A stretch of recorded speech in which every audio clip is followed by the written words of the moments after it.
Sauriez-vous dire ce qui vous fait vibrer dans la vie? Ou bien, connaissez-vous votre potentiel? Bienvenue sur le podcast Résonance. Tous les mois, parlons développement personnel, spiritualité, émotions, chemin de vie et expérience. Je m'appelle Mathilde Chauveau, je suis sophrologue et consultante en management.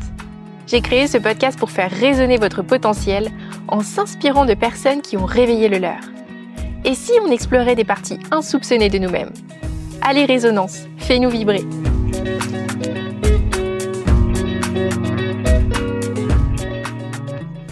Bonjour Michel. Bonjour Mathilde. Alors Michel, nous nous connaissons depuis 8 ans maintenant. On s'est connus à travers la sophrologie.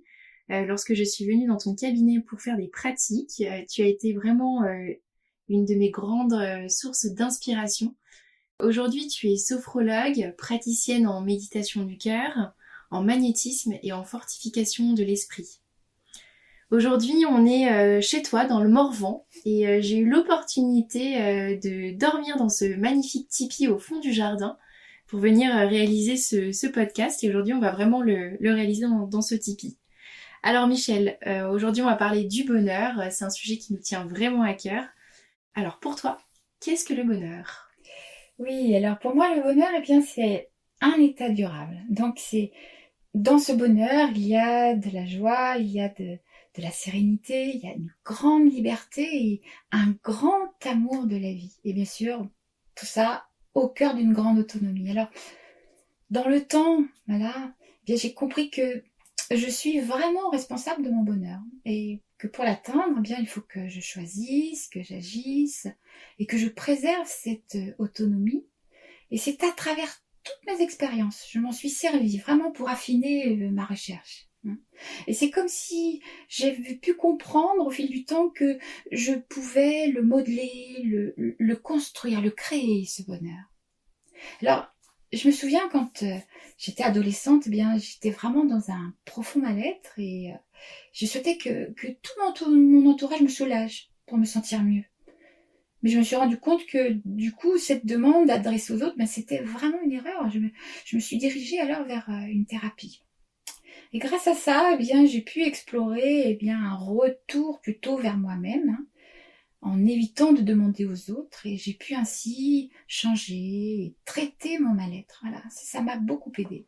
Et j'ai ensuite de plus en plus recherché cette paix durable. Voilà, parce que j'étais encore en mouvance émotionnelle. Voilà, il y avait encore des difficultés, des souffrances.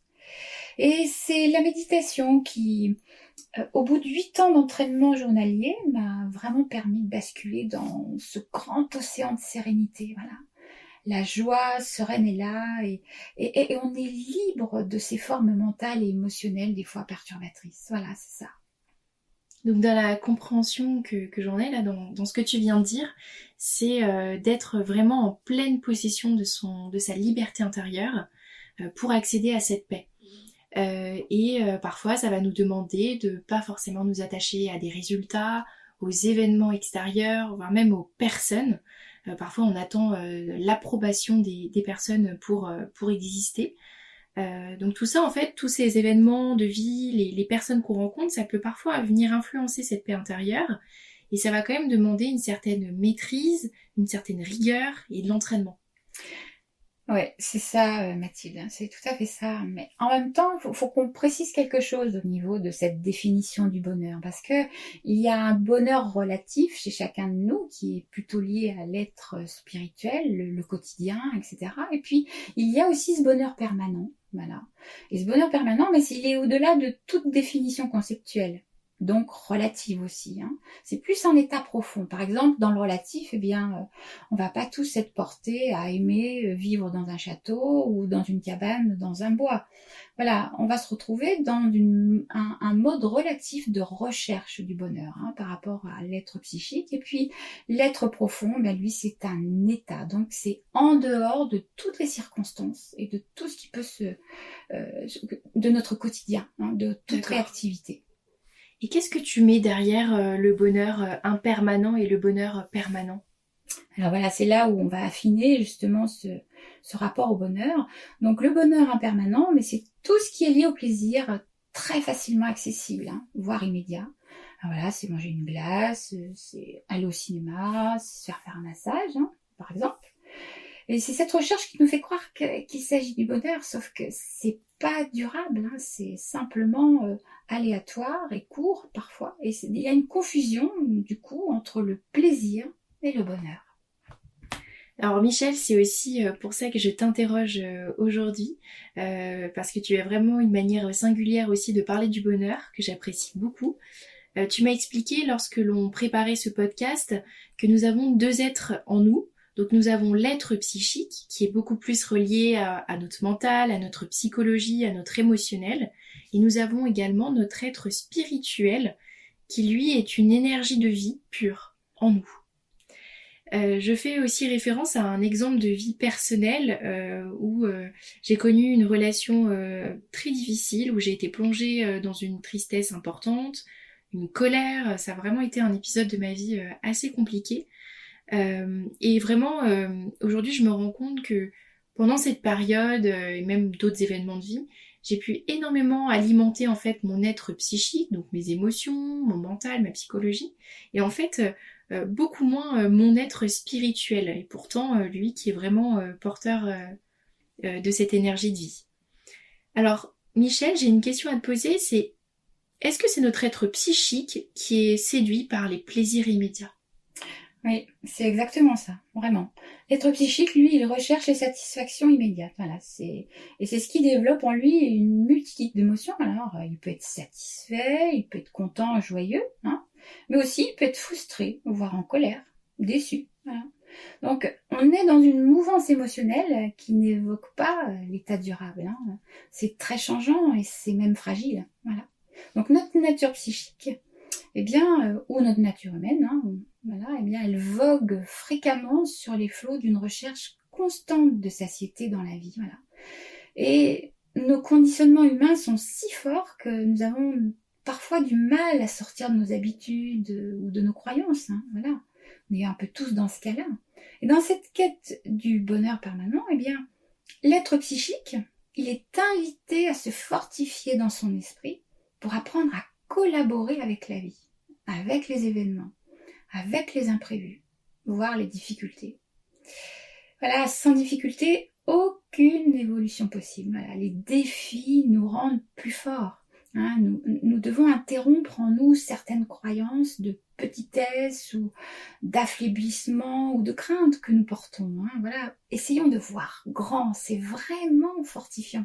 Et nous en sommes capables. Voilà, c'est ça qu'il faut retenir aussi. Il faut savoir tenter le premier pas. Ne pas regarder le résultat, mais se mettre en chemin, pas à pas. Voilà. Michel, ça me fait aussi référence à... Ça me fait vraiment penser à cette image du coquelicot que tu m'as donnée lorsque j'étais dans ton cabinet de sophrologie. Et ça m'a vraiment inspirée, ça m'a vraiment marqué. Donc le coquelicot, en fait, c'est faire référence, ce parallèle à la nature humaine. Donc la nature humaine peut être magnifique et en même temps parfois très fragile avec un coup de vent, voilà, des événements extérieurs qui arrivent et qui peuvent vraiment nous perturber. Et donc d'où l'importance de cette fortification de l'esprit dont tu parles, voilà, d'avoir un esprit peut-être plus robuste à certains événements de vie. Oui, c'est ça, hein, c'est exactement ça, c'est une nouvelle fois bien décrit. Donc voilà, ne pas oublier que ce bonheur permanent, c'est un état intérieur disponible en chacun de nous et auquel nous devons apprendre à nous connecter pour vivre ce bonheur durable. Hein. Donc on peut donner cette image, voilà, ce soleil dans le grand ciel bleu, qui regarde les perturbations. Il peut regarder l'orage, il peut regarder le vent, il peut regarder aussi les nuages, mais il reste brillant, voilà. Il reste vivant et imperturbable, voilà. Donc les nuages ne viennent pas l'altérer dans sa nature, voilà. Et nous sommes quelque part nous sommes ce soleil dans ce grand ciel bleu, hein. Et c'est cet état finalement intérieur de bonheur, ce soleil. Donc là, dans ce que tu dis, le bonheur permanent, il est relié à l'être spirituel et le bonheur impermanent est relié à l'être psychique. Et donc, une précision aussi que l'on souhaite faire dans ce podcast, c'est la notion du spirituel. Donc, on souhaite dire que c'est pas relié ici dans notre objectif à quelque chose de religieux ou même culturel. ou même des concepts intellectuels ou des constructions humaines. C'est vraiment relié à notre développement de notre être. Alors Michel, penses-tu incarner le bonheur? Alors oui, ben par rapport à cette question, je vais répondre oui, voilà, oui. Dans la mesure où je tente d'acquérir une stabilité de vie, je recherche vraiment le côté imperturbable dans ma vie, voilà, et j'ai une grande distance maintenant avec mes émotions et mon mental. Je suis dans une pétillance de vie, j'ai de belles énergies qui m'animent, et puis je reste toujours vraiment connectée à cette quête du vivant qui me permet de me connecter au monde, aux autres et à l'univers, voilà. Le bonheur, c'est vraiment faire partie du monde.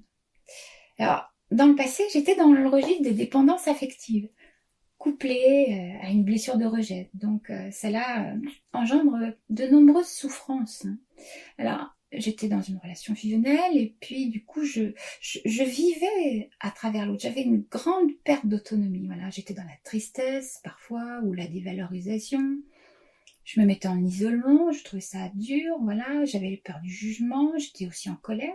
J'ai rencontré bien sûr de nombreuses émotions, mais c'est la méditation et ses enseignements qui m'ont permis au fil du temps de travailler le détachement aux choses et au niveau de mes relations également. Voilà. Tant que nous sommes dépendants, nous ne sommes pas libres et donc nous perdons nos autonomies. Donc le détachement a été très important pour me permettre de mettre cette distance par rapport à mes émotions et à mes pensées. Et j'ai pu retrouver une affection et un amour beaucoup plus juste pour moi-même et pour les autres. Et nous apprenons ainsi à mieux aimer. Et l'image d'une personne qui vit le bonheur, je trouve qu'on le voit quand même assez rapidement également par des ondes positives, de la joie, aussi les personnes qui respirent la joie de vivre, finalement, en fait, elles attirent vraiment d'autres personnes assez rapidement. Et aussi, on le voit au niveau corporel, le visage, les traits de visage. Et il y a comme un rayonnement aussi autour d'une personne voilà, qui est quand même heureuse. Alors Michel, à qui est destiné le bonheur? Eh bien, le bonheur est pour chacun de nous, heureusement. Et tous les humains sont dignes du bonheur et peuvent se connecter à leur nature de bonheur durable. Alors, peu importe les circonstances, le lieu, voilà, on peut donner aussi cette image. Voilà, l'image des yogis ou des ermites qui savent vivre en dehors de tout accès au confort, donc les biens matériels. Et ils savent être en pleine autonomie pour vivre, pour explorer. Et ceci dans une vraie recherche de sens et d'état durable. Ils explorent cet état durable en toute autonomie. J'aime beaucoup cette image des yogis. Et là, j'imagine que les auditeurs, les auditrices peuvent se dire, bon, je suis pas forcément un yogi, je vous rassure, moi non plus. Et pourtant, c'est quand même très rassurant d'entendre, voilà, que quel que soit notre parcours, quelle que soit notre identité, le bonheur est accessible à tous. Alors Michel, à quel moment pouvons-nous vivre ce bonheur?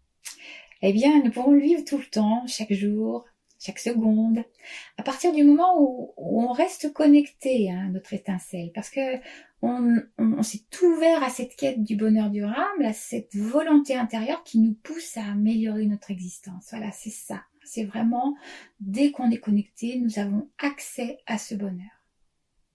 Et c'est aussi s'autoriser en fait au bonheur. Avoir ce nouveau regard positif aussi sur la vie.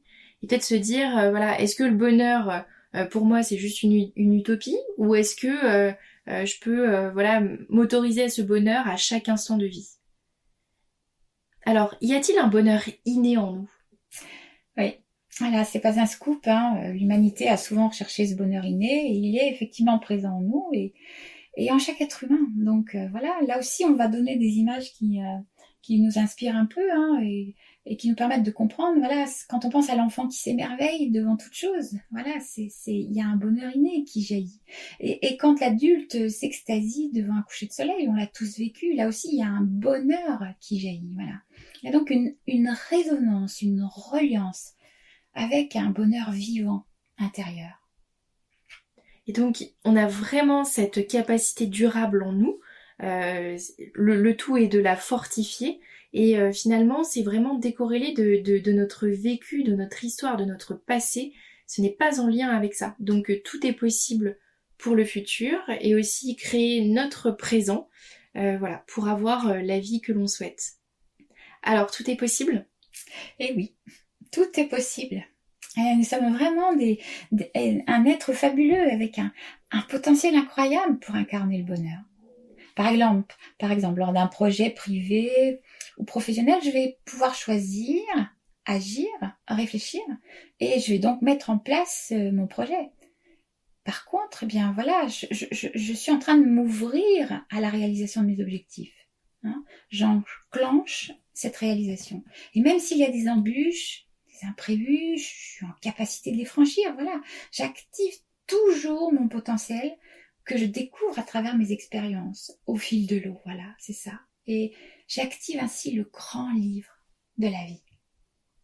Et ce qui est vraiment aidant aussi, c'est se dire que toute expérience est franchissable, source d'apprentissage pour notre évolution sur Terre. Il y a aussi une citation qui m'inspire beaucoup de Mark Twain qui dit « Ils croyaient que c'était impossible, alors ils l'ont fait ». Oui, j'aime beaucoup cette citation, elle est vraiment fabuleuse. Voilà. Lisez-la chaque jour et c'est vraiment motivant, c'est vraiment inspirant. À quoi ça t'invite, Michel, ce bonheur, cette vie vers le bonheur ? Alors voilà, ça m'a invité à 3 choses et ça m'invite toujours à 3 choses. Donc dans un premier temps, à me questionner, à réfléchir, voilà. Comment je développe, comment je maintiens le bonheur et comment je le cultive. Et à mettre en œuvre des choix précis et clairs aussi pour le cultiver. Et puis en deuxième temps, je passe à l'action, voilà, en m'inspirant de livres, peut-être, de rencontres, ça peut être des disciplines aussi, des pratiques, yoga, méditation, sophrologie, il y a l'hypnose aussi, pourquoi pas, et puis des activités ludiques ou artistiques, dessin, danse, sculpture. Et en troisième point, eh bien, c'est développer l'indulgence, voilà. L'indulgence est très très importante ici. C'est d'ailleurs à maintenir à chaque instant cette indulgence dans notre vie. C'est à travers mes expériences, donc je suis indulgente avec moi-même, je le suis aussi avec les autres et avec l'environnement. Voilà, c'est hyper fondamental. Et dans cette capacité d'accueil direct de ce qui est là, eh bien, c'est sans jugement, sans a priori et ni interprétation. Alors, voilà, je peux aussi ajouter quelque chose, voilà, par rapport à mon parcours.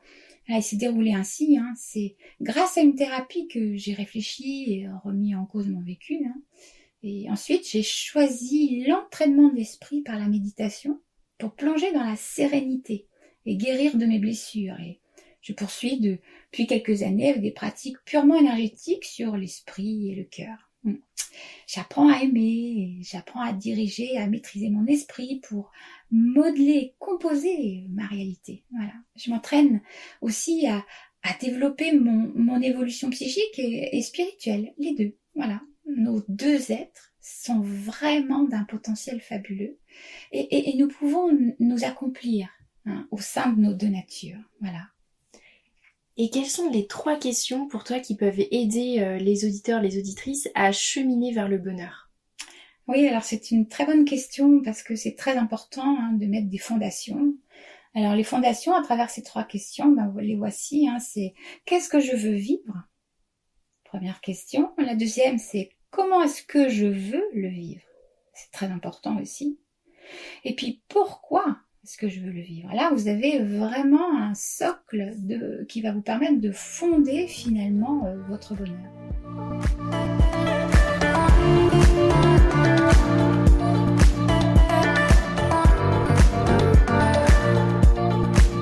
Ce que je retiens de ce podcast et ce qui résonne en moi, c'est en me rendant responsable de ce que je vis, de ce que j'attire ou de ce que je décide qui me permettra vraiment de choisir, de modeler en toute conscience la vie que je souhaite obtenir, humaine et spirituelle.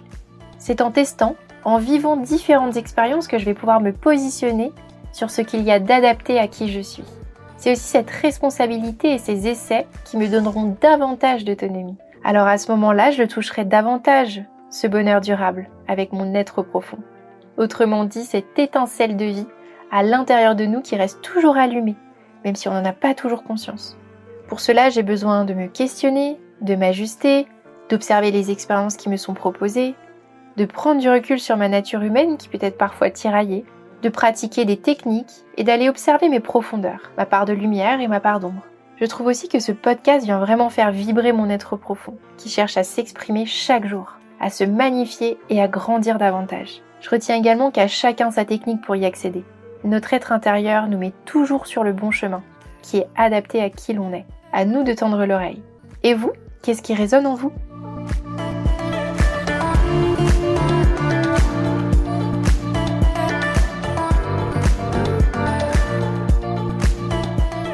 C'était le podcast Résonance. Vous pouvez vous empresser de suivre les autres podcasts sur toutes les plateformes d'écoute et nous suivre sur la page Instagram Podcast Résonance où seront annoncés les nouveaux thèmes.